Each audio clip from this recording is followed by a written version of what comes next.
The Whistler.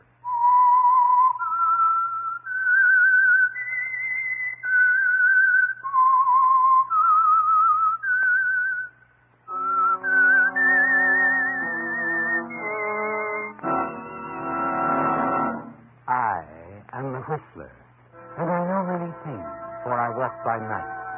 I know many strange tales, hidden in the hearts of men and women who have stepped into the shadows. Yes, I know the nameless terrors of which they dare not speak. And now The Whistler's strange story, One Dark Night.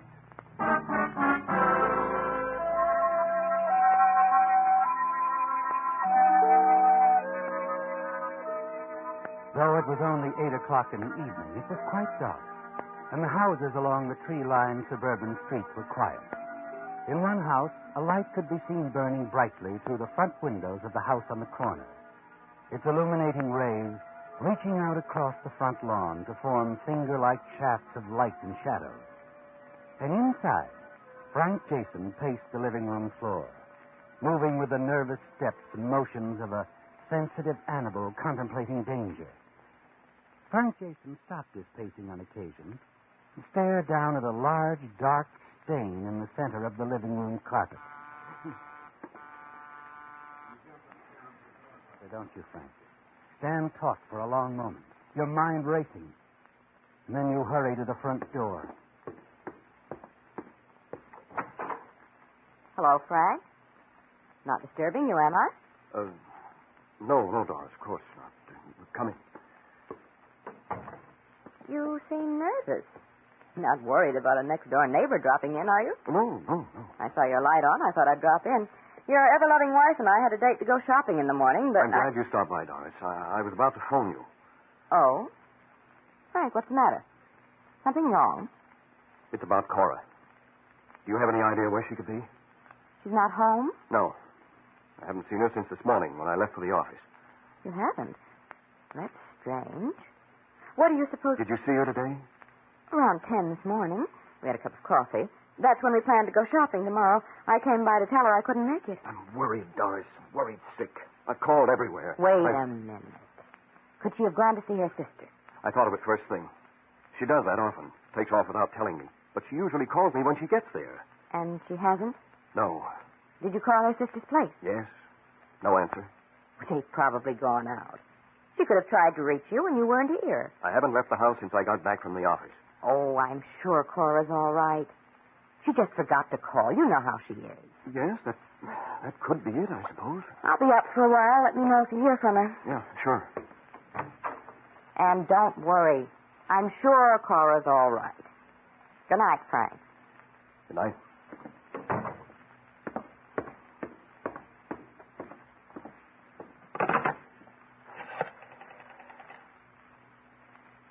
Hello, operator. Give me the police department.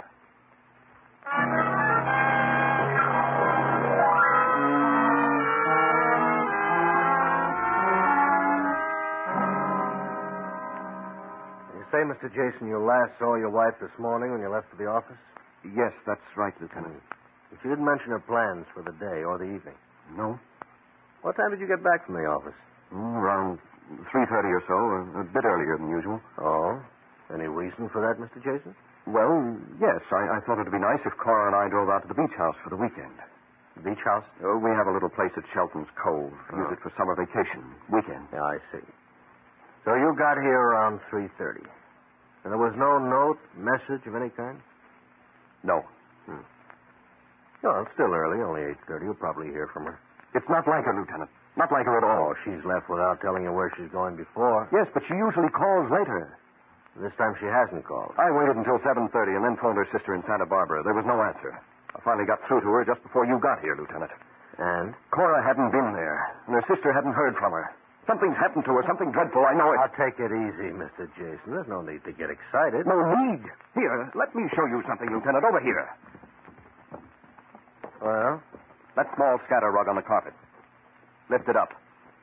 Okay.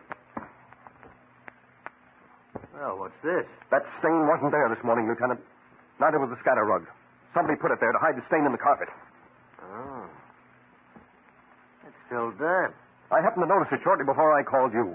The rug doesn't belong here. We usually have it in front of the fireplace. I was curious. Went over to pick it up. And, well, that's when I saw the stain. Uh-huh. Could it be blood? Yeah, it could be, Mr. Jason. We'll check it.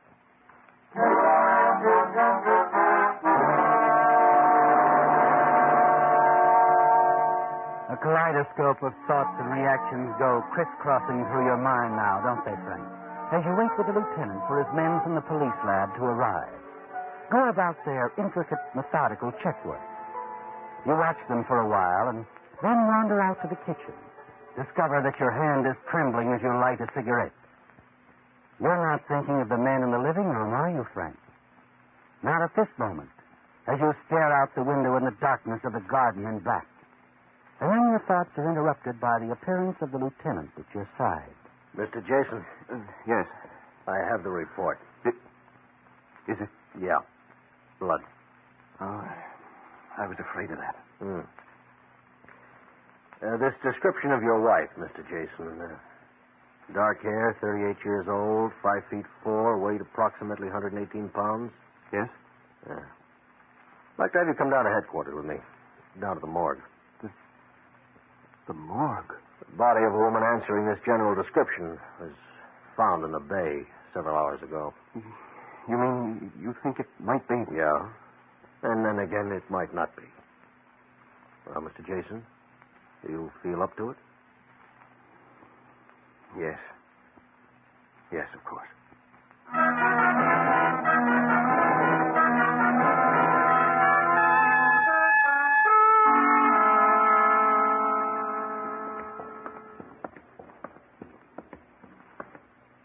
Now, here we are, Mr. Jason. Lieutenant, just a moment if you don't mind. Oh, sure. Here, would you like to sit down? No. I'll be all right. It's just that I know. Take it easy. All right, I guess I'm ready. Uh-huh. Let's get it over with.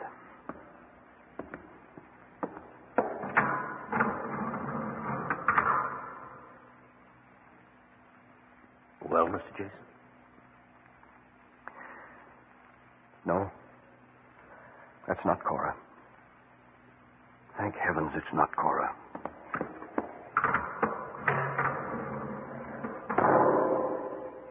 Come on, Mr. Jason. Let's get a cup of coffee. Thanks, Lieutenant. I could use one.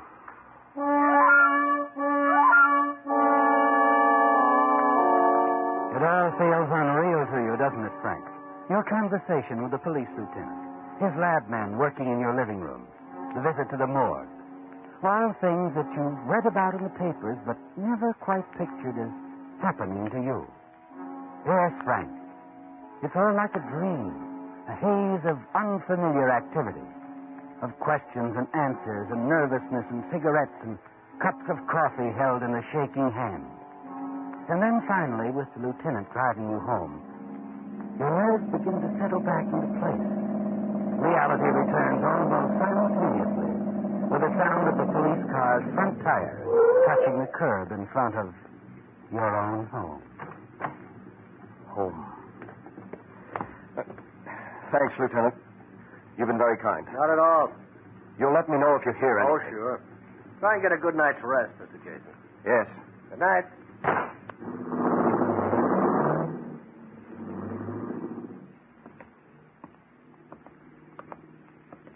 Hello, Frank. What? Oh, Doris. Saw you leave in the police car a while ago. Yes, I called them about Cora. I'm afraid something has happened to her. Of course something's happened to her, Frank. What? She's dead, isn't she? And only the two of us know where she is. I don't understand. She's in your back garden where you buried her 2 hours ago. Right, darling?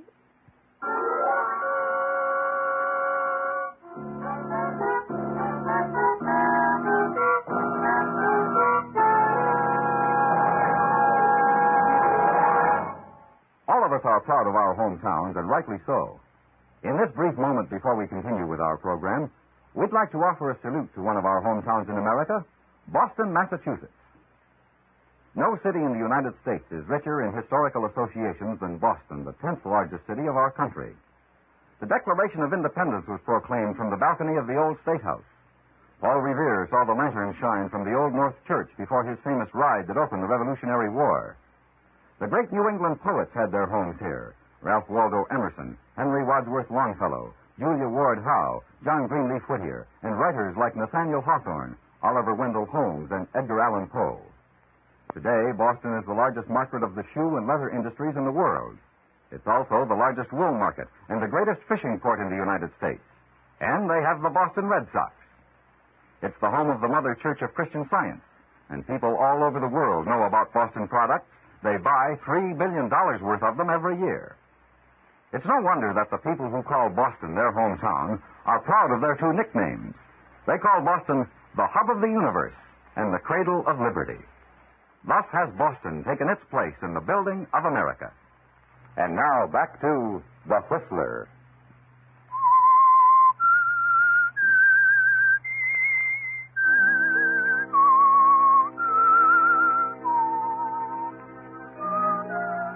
The feeling of a nightmare returns quickly, doesn't it, Frank? In the swift accusing words from Doris Martin, your next-door neighbor. She saw you, didn't she? Saw you bury your wife, Cora, in the garden in back of your house. And now the dread secret has to be shared with her. Yes, Frank, the momentary safety you sensed as you said goodnight to the police lieutenant is gone. Wiped away. Even more shockingly because of the calm, assured serenity of the softly smiling, attractive young woman standing before you. You turn mechanically and move toward the house. And Doris Martin turns too, shadow-like and strangely a part of you now, as she follows you inside. You see, Frank, I came over late this afternoon to talk with Cora about the shopping trip we'd planned. The back door was open. I walked into the kitchen. The two of you were too busy arguing to hear me. Then you heard everything. Yes. The money you were talking about, the old lady's $35,000, that was Mrs. Faraday, wasn't it? Yes. It was Mrs. Faraday. Cora had been her secretary companion once. You had been Mrs. Faraday's lawyer. That's how you met. All right, Doris, there's no need. The old lady has stashed the money somewhere in the house. And when she died, you and Cora took it. No one ever knew. She told you? No, I sort of added things up after overhearing your conversation this afternoon. Cora was all set to skip out with the money, wasn't she? Yes. If I hadn't come home early, surprised her. You surprised me, Frank. I never saw you in such a rage. And then when you picked up the letter opener... All right, Doris, all right. You need a drink. No. What are you going to do, Doris? Do? Why, nothing, darling, nothing at all. I'll keep your little secret. Will you, Doris? Of course. Providing, Providing I make it worth your while. Is that it? Mm-hmm. You won't find me greedy, Frank. I think we'll get along fine, the two of us. Darling, relax. It's only the doorbell. I'll get it. No, wait. You better get out. The back way. But why? Well, it's late. And, well, it might not look right. Oh, don't be silly. Look, I'm your next-door neighbor. I just heard about Cora's disappearance. I'm her best friend. Yes, but Sit right where you are, Frank. It's the most natural thing in the world for me to be right here, worrying with you.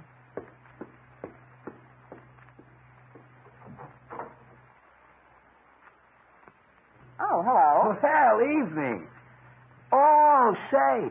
Now, wait a minute. Let me see. Doris. Is that right? Right. And you're Harry Evans, Cora's brother. That's right. Well, nice to see you, honey. The folks up? Frank is. Come in. Well, hiya, Frankie. How's the boy? Hello, Harry. How have you been? Oh, great. Just great. I thought you were out of town. Well, I just got in. I'm on the way to San Diego. Saw a light on. Thought I'd stop by and see you kids first. Where's Cora? Is she asleep? She's not here. Oh? Hey, fella, something wrong? You don't look so good. Yes, something is wrong, Harry. Cora has disappeared. Disappeared? Cora? She wasn't home when I got back from the office. I've called everywhere. No one's seen her. Hey, Maybe she's been in an accident. Did you check the hospitals? Police are taking care of it, Harry. Look, Frank, you and Cora... Yes? Well, I mean, you didn't have a quarrel, did you? No, of course not. Well, and she might have gone up to Santa Barbara to I see you. called. She's not there. And you don't have... Well, you don't have any idea where she might have... None. Oh, I don't like this, Frank. I don't like it at all. Sit down, Harry. I was about to fix a drink for Frank. No, don't trouble Doris. No trouble. How about you, Harry? Oh, yeah, I could go for a drink. Plain water. Plain water it is. Yeah. Well, I don't know what to make of this, Frank. Do you? Not like Cora to take off like that. Not to let you know where she is. I don't mind telling you, Harry, I'm worried. I'm worried sick. Yeah, sure. I know how you feel. I wish there was something I could do. What can we do? Nothing, I guess. Just sit and wait, that's all. Just sit and wait.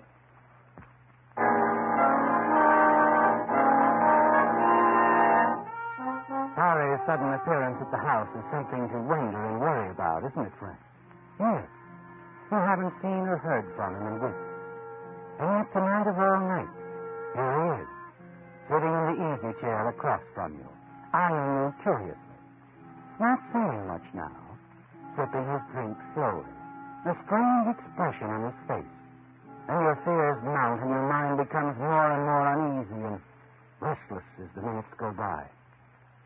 Finally, Harry places the empty glass down on the end table. Well, I think I'll shove off. Just let me know if you hear anything from Cora, huh? I'll be staying at the Ormond Hotel. Then you're not going on to San Diego? No, it can wait. I'll just stick around. Well, thanks for the drink. Good night, Harry. Nighty, Frank. I'll be seeing you. Good night, Harry. Well, you can relax now, darling. He's gone. No thanks to you. Why did you have to... Encourage him to stay? I just wanted to find out what was on his mind. You know, your dear brother-in-law is a big, fat liar. What? He said he got into town a couple of hours ago, didn't he? Yes? Really? It might interest you to know he was here in this house last night with Cora while you were out bowling. Here? Last night? That's right. I saw him leaving around 10. Now, why do you suppose he lied, Frank? I don't know. I can make a guess. Cora was always very fond of her little brother, Harry, wasn't she? Yes. So he dropped in last night, mentioned he was on his way to San Diego. This gives Cora an idea. She'll take the money, drive south with Harry. Maybe he takes her to the border. For services rendered, she cuts him in on the $35,000. Well, what do you think? I think that's a very good guess, Doris. A very good guess. They probably arranged to meet somewhere this afternoon. Cora didn't show, so little Harry trots over here tonight to find out what's holding things up. Of course. He knows about that money, I'm sure of it. And now he's going to stick around. He means trouble, Frank. Real trouble. I think we'd better keep a close watch on him from now on. There's very little sleep for you that night, is there, Frank? You're certain Doris is right. Harry and Cora working together, running away, sharing the money. And now that Cora has disappeared, he must suspect that you had something to do with it. The following morning, as you wander into the kitchen, you happen to glance out the window and see someone moving about in the back garden through the trees. Someone near the dahlia bed.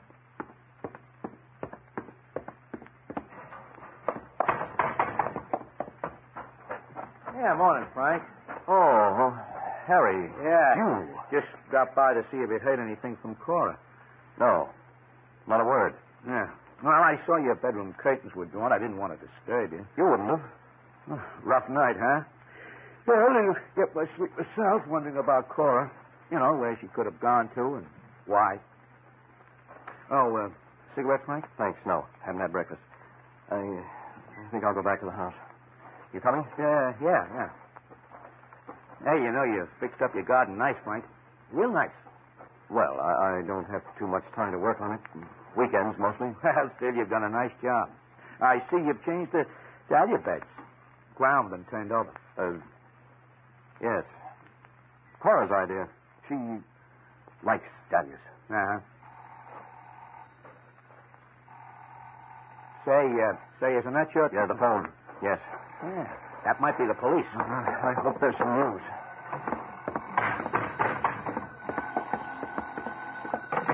Hello? Get rid of him, Frank. Just a moment. Yeah, what is it, Frank? It's not the police.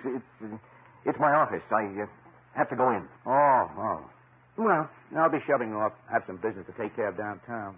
I'll be back at the hotel around 6 tonight if you want to get in touch. All right, Harry. So long. I'll be seeing you.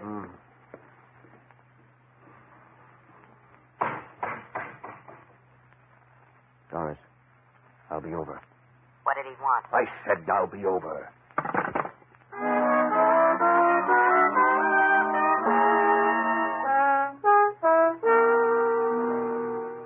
I don't see why you get so excited. We're not discussing things over the phone. It's too risky. But who... You heard me, Doris.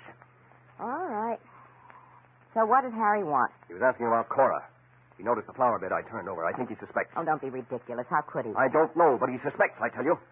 I see. Well, what are we going to do? I don't know, Doris. I don't know. I think the beach cottage is the perfect place for it, Frank. The perfect place for what? For Harry's little, accident. Don't you remember what happened out there less than a year ago? You mean the fire? The explosion? That's right. The old-fashioned lamp, Frank. Hanging on a pulley from the ceiling. The explosion it caused. That was an accident. Only this time it'll be on purpose. Yeah, but how could we get Harry out there? I'll call him at the hotel tonight. Tell him that is the neighbors, are worried about you. We think you've gone out to the cottage. Cora's disappearance has grieved you so we're a little afraid of what you might do, that someone should be with you. Yes, I see. He gets out there, finds the cottage dark, lights the lamp. Our troubles are over, Frank.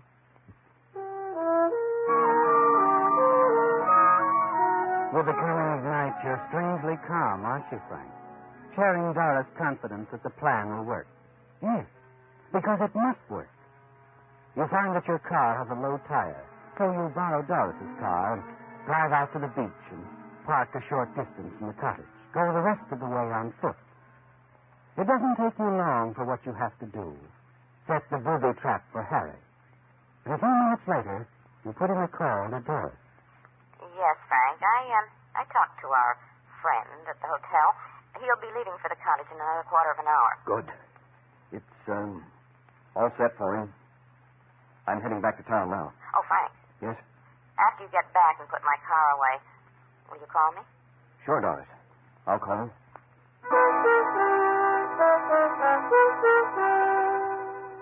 It's a few minutes past 7 when you return to your house. Harry will be leaving his hotel shortly, and then a short drive to the cottage. And it will be all over, won't it? Back home, you reach for the phone to call Doris when... Evening, Mr. Jason. Oh, Lieutenant. Come in. Just thought I'd drop by. Been in the neighborhood all afternoon, checking shops, stores. Well, then, there's been no news of Cora? Haven't turned up a lead yet. However, I put in a call to headquarters a few minutes ago. It seems they got word from a service station attendant out at the beach. What? Yeah. Thinks he saw a light at your beach cottage earlier tonight. Could have been a reflection of a car passing on the road, though he's not sure. Oh, he must have been mistaken. Yeah. Still, if you'd let me have the key, I'd like to run out there and have a look. Now? Yeah. I'll have a squad car pick me up. No. What? Well, I mean, I'll drive you out there, Lieutenant. Oh. Well, I don't Really? want to put you to... Really, it's no trouble, and I'd like to go. Now, please. Okay. I'll call headquarters, let them know where I'll be. I'll get my car out of the garage. You glance nervously at your watch as you start out of the house to the garage. You reach in your pocket for your car keys, and then remember you left them in your car. You've got to stall the lieutenant off, don't you, Frank? Yes. Harry is probably just leaving his hotel now, and it wouldn't do if you and the lieutenant reached the cottage before he did. Delay, Frank. 5 minutes or so. That's all you need.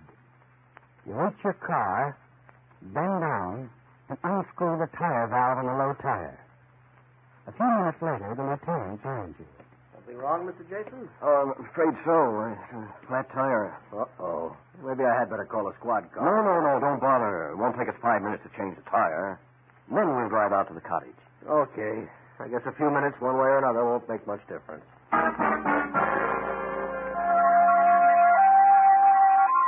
The time you need to change a flat tire is important, isn't it, Frank? Yes, because it will delay the police lieutenant from reaching the beach cottage before your brother-in-law, Harry Evans, does. Before the accident that will take his life and free you of Harry's threat. As you reach inside the car and take the keys from the ignition switch, you hear your phone ringing inside the house. You hand your car keys to the lieutenant and hurry up the driveway to answer your phone. But you reach the phone too late. The wire is dead. And a moment later... Doris. Frank, why didn't you call me or answer the phone? Lieutenant showed up. Now, look, Doris, he's out at the car now. Wants me to go out to the cottage with him. I'm trying to stall him until I'm certain Harry gets there. He won't, Frank. Harry is dead. What? He didn't fall for our little gag. Instead of going out to the cottage, he went straight to your backyard. Started digging. Doris, did he? No. I got behind him with a shovel. You were right, Frank. He knew. I found Cora's earring in his pocket. He must have found it near the flower bed this morning. Doris, where is he? What did you do What with him? else? We had to get him out of there. I dragged him into your garage. The keys to your car were in the ignition, so I put Harry in the trunk compartment. The trunk compartment? The spare tire is in there. The lieutenant will... Find the body? I have found the body, Mr. Jason. And the two murderers, too. Quite a chummy arrangement, you two neighbors.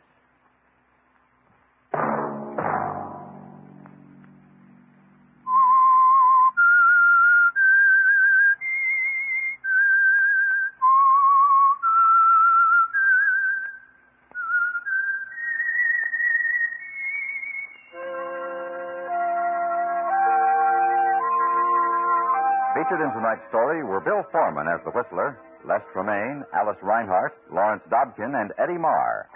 The Whistler, directed by Gordon T. Hughes with music by Wilbur Hatch, is produced by Joel Malone and transmitted overseas by the Armed Forces Radio Service. This evening's story was by Adrian Jondot. The Whistler was entirely fictional, and all characters portrayed on The Whistler are also fictional. Any similarities of names or resemblances to persons living or dead is purely coincidental. This is George Walsh speaking and reminding you to listen again next week for another strange tale by The Whistler.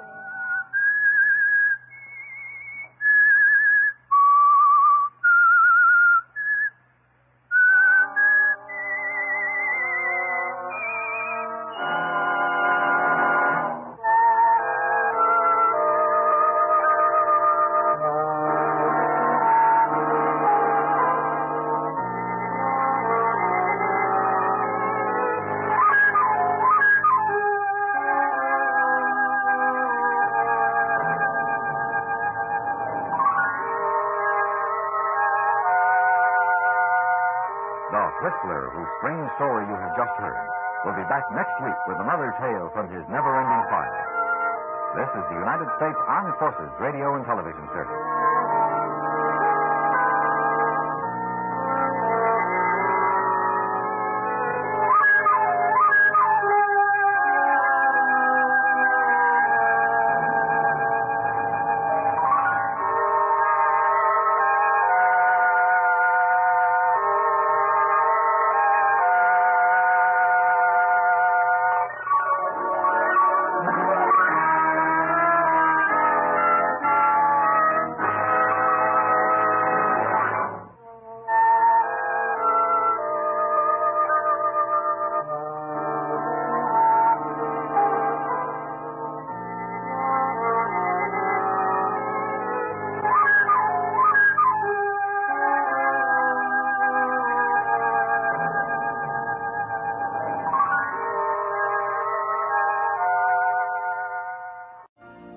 You've been listening to the OTR Gold Network. Find more classic radio at otrgold.com.